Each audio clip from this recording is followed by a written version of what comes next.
Hey everybody, welcome back to Battle Ready Inc. So today's video is our locals from Garner's Games in Sherman, Texas from Friday night. I was in this finals, I actually made it this week, but I was playing a little bit more serious of a deck than my regular Jellymon deck, so I went back to Imperial just because it's been so long since I played it, so I was really happy to. And you'll notice by the length of this video that this match is incredibly short. You might have an idea of what is about to happen, but either way, I still wanted to go ahead and post this guy for you guys just so you could actually see the final game, undefeated of the tournament here, and kind of see how it plays out. We're playing against a like a Value Angels deck.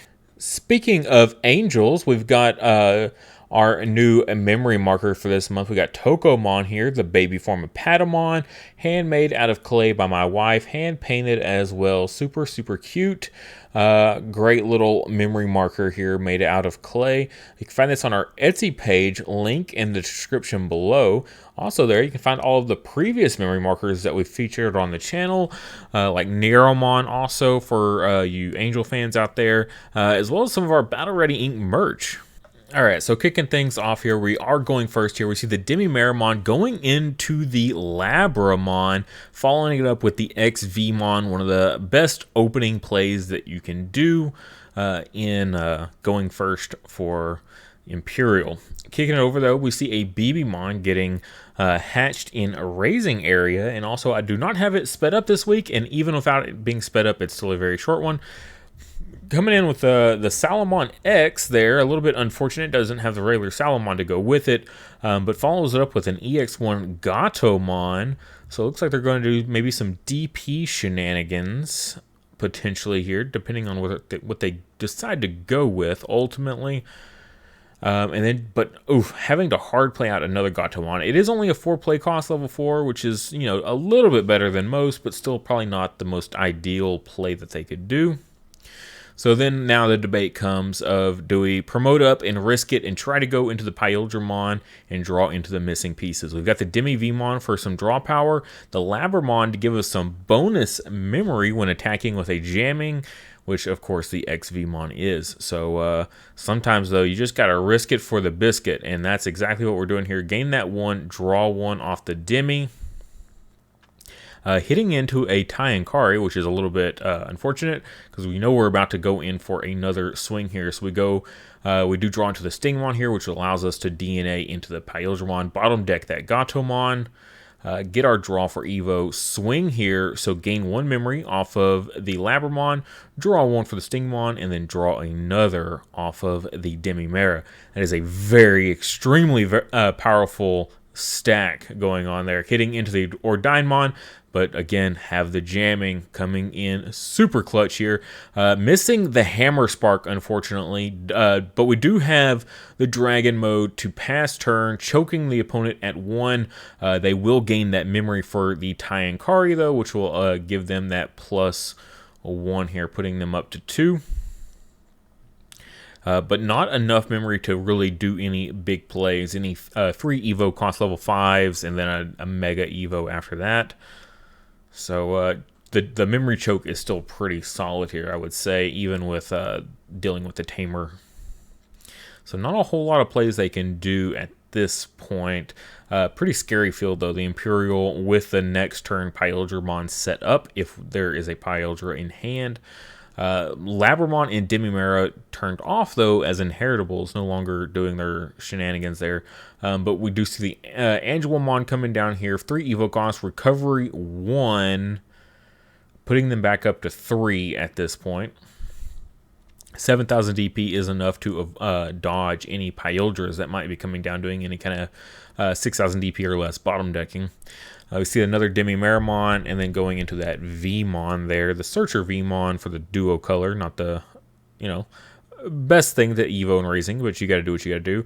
And we do see the XV swing in, and then there is the Imperialdra, swings here, draw for the Stingmon, swing a second time, and we will see Dragon mode go ahead and take game 1 there. So now we're going to move on to game 2, going first again here. We see the Labramon opening play, which is fantastic, with the XVmon, the complete ideal turn 1 setup. Absolutely love to see it. Kicking it over though, we see a BBmon coming down again here, going into the Salamon. Does have the correct Salamon at this point, but just playing out a Tai and Kari, probably not the most favorable card that they could do.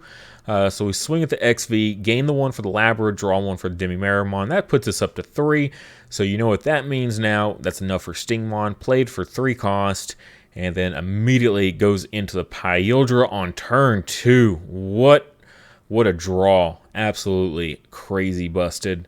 When you pop off with this deck, it's really, really hard to stop it. So swing here, draw for the Labra, or sorry, draw for the Demimera and the Stingmon, and then gain 1 memory for the Labramon. So Labramon already gaining us 2 memory. It is once per turn, but remember when you DNA, it resets. So pretty powerful when you can get 2 memory in a single turn off of a Labramon. Really, really like to see it. So now the debate is, do you swing again and risk the option, like the yellow-purple option that will send you to the stack, or do you go ahead and go to the dragon mode? So swing, draw again for Stingmon, and now that you survived, pretty easy call. Go ahead and go into that dragon mode. It worked out really great game 1. Hopefully we can reciprocate that this time, giving them a lot more memory though than we gave them on the previous turn. This time though, there is only the only a rookie in raising, so they don't have a level 4 prepped, so they'll have to waste memory here going into level 4. Ooh, has to go into the Meikumon. Definitely not ideal, because that's a big old 3 evo cost. And then do you go for the recovery play again? I mean, I guess whatever you can do, that or play a removal option directly. Does go for the Angel recovery again. Going to go for that Angelmon, that old, I forget which one that is. We do have the new reprint though. That's just really, really fantastic. Love to see that. But kicking it back over, we see another Labramon. You know that Labramon's putting in some fantastic work here. So debating what to swing with first. Go for the Imperial first. Hits into a Meikumon, which security effect will play it into play here. Go for the XV now. Does survive. No options here. And depending on what they have available, not just slamming down a Pyldra immediately. So that pretty much gives away that they do not have the Pyldra. And by they, I mean me. Swinging with the Stingmon, just going for it. Does survive here. And, oh, we do see a DNA now. Stingmon on top, and it is a Chimeramon. Chimeramon for game there. No Dino B in sight. Unfortunately, I do not have their deck profile. I really wish I did. It was definitely some sort of Ordine, potentially Mastamon, but we never even saw the purple side of it to know if it was Mastay or not. But pretty interesting that what they were going with. I mean, they did make it to the finals undefeated with whatever it is they were running, but when you have to deal with Pyldramon winning both games on turn 3, what do you do? It's pretty brutal when that's what you have to face. I do want to go ahead and show you my deck, though, of what I ended up running. All right, and a little bit different format this month.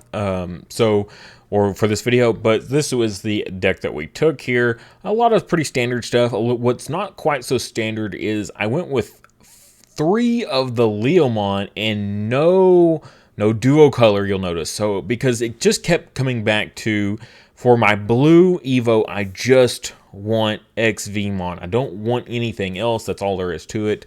Stingmon there. I mean, it is a great alternative for if you don't have your Stingmons, but then I have to have multiple pieces on field. I just want to do the Pyldramon combo. I just want to go XVmon from raising, play out the Stingmon, and then, you know, Eve or DNA into the Pyldramon. And the Leomon was just great for those turns where I just hard play the Vmon to dig. I can then just Evo the Leomon right on top of the Vmon to pass turn. And then I've got a blocker that on deletion gain 2, draw 1. Like, so fantastic. And then there were so many games where I would just attack with the Leomon. Like, it'd come around to my turn, and I would just attack with the Leomon. Swing into security, gain 2 memory, draw a card to get into my combo pieces.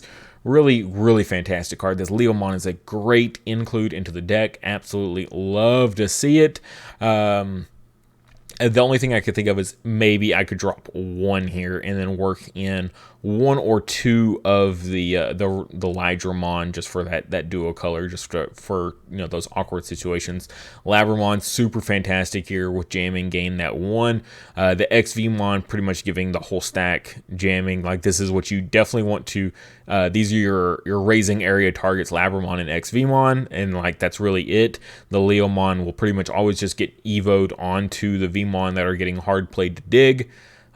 And that's pretty much it. I went with a Chimeramon instead of Dino B. I just like the Chimeramon more, I think. That big blanket DP minus, I can DP minus 3 to my opponent's whole board. Like, there's so many games where I've just cleared like 2, 3, 4 rookies at once with just that, and then like lowering something kind of big down just enough to crash into it. Really fantastic. I do kind of miss the Magnamon to go with the Chimera to give it that 4 colors, but the Leomon is just so much more impactful. I don't have to run this like super big lineup of Vmon anymore. I can work the Labramon in now that I don't have to rely on evoing on top of Vmon for reduced evos. So yeah, it's just the Leomon is why I'm sticking with the Chimeramon here. Just really, really great stuff. Of course, we got the Fighter mode and the Dragon mode, the 2 ofs there, the Ice Walls, the Hammer Sparks, 3 Megadeth, just because like removal in this format is so powerful. Having the 3 Hammer Sparks, the 3 Megadeths, the 1 Ice Wall, all these cards potentially being in security is really strong for my opponent to swing in, whether they're swinging in with Alphamon or Grandis or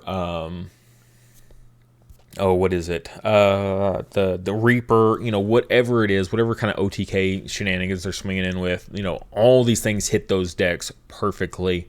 Whether they be suspended or unsuspended, it doesn't matter. Megadeth will ensure that it gets bounced to hand. Also, 5 Evo cost on my own turn just playing it. There's plenty of games where I've just hard played Megadeth, and for 5 doesn't feel that bad. I mean, usually if like 6 or less is fine, because if I'm at a memory fixer, they're at a memory fixer, they're going to be at 3 anyways. I can play this. I can even Evo something maybe and then play this, and it's still not that bad.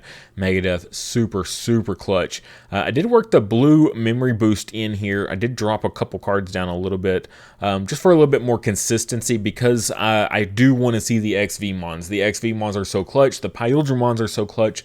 They're so pivotal to the strategy that if I need to dig for a Stingmon specifically, I'll play out a Vmon to dig for that free type. If I don't need that Stingmon, I'm just slamming down some blue memory boost and then digging for Pyldra, XV, Imperial, whatever it is. I'm just digging for those guys at that point. And then those turns where you have a memory fixer and a blue memory boost are just absolutely insane. You go up to 5 memory, you can just do so much with that, especially with the Labramons gaining you 2 memory on top of that. That's 7 memory in one turn. You can do so much with that. I mean, literally, you can just OTK completely with that. You'll just swing with XV, play out the Stingmon, DNA into Pyldra. Pyldra swings. You can go into Dragon mode. Dragon mode spits out the 2. You can DNA again, swing more. It's absolutely nuts. And if you have hidden potential, even more. If you have the Davis and Ken duo tamer, even better, because then you can unsuspend the Dragon mode when it comes out. Yeah, it's just absolutely bonkers. All that memory is so nice, and that's like not even working Hammer Spark into the mix there. That's just how crazy this deck can be. I've really, really missed this deck a lot. It's got so much power. The removal with Pyldramon is so clutch sometimes, like bottom decking, memory fix or memory blockers and stuff like that, so I can use my memory boost or use my Labramon effects, whatever the case may be.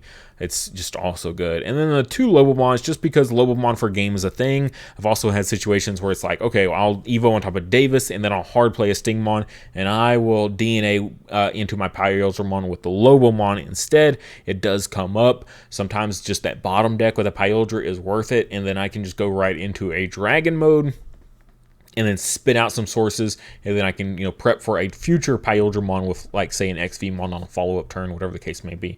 But Lobomon for game, hybrid for game, that's just always a thing.